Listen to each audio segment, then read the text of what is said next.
And so, yeah, you can view the details of any given patient and the patients here. And obviously, there's the messaging, and you can choose a patient to send a message to. And then there's the appointment section.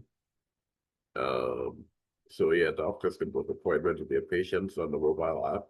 The mobile app goes live any day from now. We've been going back and forth both the App Store and Play Store, resolving some details about the description of the app and things like that. So anyway, so the interesting part of this whole thing is the AI insights, which is really what makes this a predictive health intelligence platform.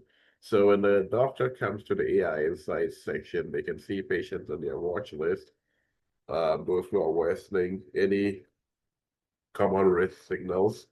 So the priority alerts, Sarah Jenkins here has an elevated BP trend.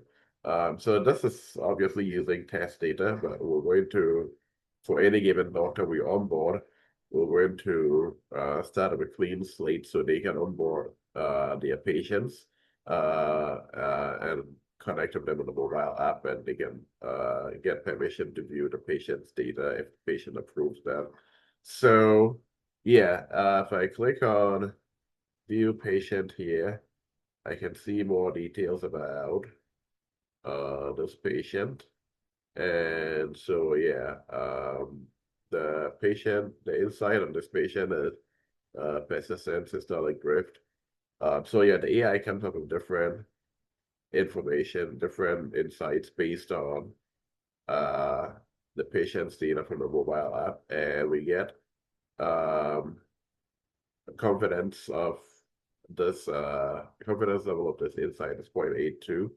And so you can see the intervention history, times of stabilization. You can also see the patient's vitals trend and a snapshot here. Yeah, so for any given patient, you can view the details on them. The doctor can view patient details. So there's the alerts. You can look at general alerts here. Um, and so yeah, these are prioritized alerts patients needing attention show up at the top. And then if I go back here to this insights page, I can also see population trends. And yeah, patients whose trends are worsening and those who are improving. And so yeah, if I click on any patient, I can see more details about them. I can see suggested actions. If I need to review their medications, I can come here.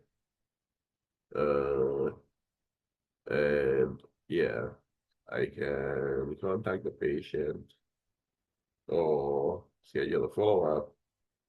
We can add them to my watch list and things like that. So yeah, and if I go back here, uh, yeah, the watch list and the clinical support aspect. So yeah, you can do various things, but essentially, um, if any patients have early risk patterns, they will be flagged here. So this will be filtered. You can filter by critical, high, medium, low, acknowledged status based on each patient's alert. And so yeah, there's also the billing, and we've implemented billing for different locations. So the default billing is US billing, but the backend admin dashboard allows us to customize the billing for each location. We have about 12 locations so integrated. So if we onboard any clinic or doctor in a different location, we'll just update their location and the billing details will adapt based on the location. And so, yeah, we have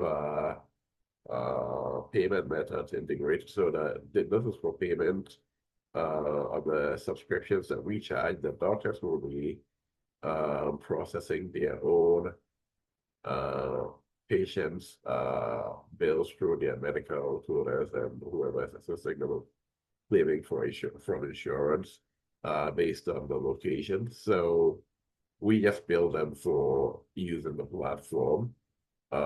So yeah, that's the overview of the doctor's portal. I'll do a separate demo video on the mobile app once it goes live. But yeah, we're getting ready to start onboarding users. So once that mobile app goes live, we'll be able to start onboarding users onto the mobile app, and then we'll start conversations with doctors who want to use this platform to get predictive health insights on their patients' conditions and remote patient monitoring patients. Okay, so I'll see you in the next video when the time comes.